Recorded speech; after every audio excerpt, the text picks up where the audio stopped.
කවදා හරි කෙනෙක්ගේ වචනයක් නිසා මුළු දවසම කඩා වැටිලා ඉඳලා තියෙනවද? කවුරු හරි ඉග්නෝ කළාම ඔයාට අසරණම් කමක් දැනෙලා තියෙනවද?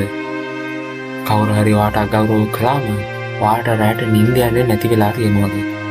එහෙනම් ඔයා තවමත් අනුන්ගේ හැඟීම් වලට වහලෙක් වෙලා ඉන්නේ. අද මම කියන්නේ කාටවත් ඔයාව රිද්දන්න බැරි, කාටවත් ඔයාව හොලවන්න බැරි මනසෙන් අස්පර්ශ නොවන කෙනෙක් වෙන්නේ කොහොමද කියලා. පළවෙනි එක, stop seeking approval. අනුමැතිය සෙවීම නවත්වන්න. ඔයා රිදෙන්නේ ඇයි? මොකද ඔයාට අවශ්‍යයි අනුන්ගෙන් approve කරගන්න. මම හොඳද? මම වටිනවද? ඔයාගේ වටිනාකම අනුන්ගේ මතයට බාර දුන්නම ඔයා emotionally slave වෙනවා.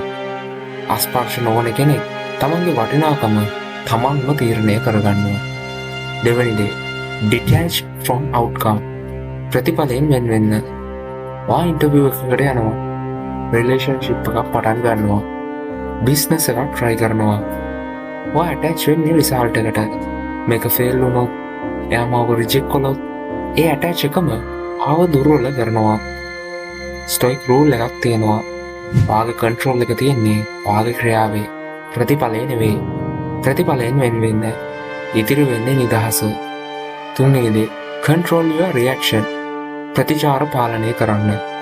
කවුරු හරි ඔයාට නරක වචනයක් කියනවා, ඒකට instant reaction එකක් දෙන්න යන්න එපා. කලබල වෙන්නේ නැතුව සංසුන්ව හුස්මක් ගන්න.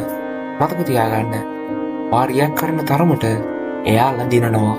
reaction පුළුවන් තරම් slow කරන්න. reaction control කරනකොට power shift වෙන්න ගන්නවා.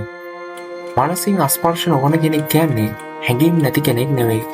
හැඟීම් පාලනය කරන කෙනෙක්. එයා රිජෙක්ට් වෙයි, එයා ෆේල් වෙයි, එයා ක්‍රිටිසයිස් වෙයි.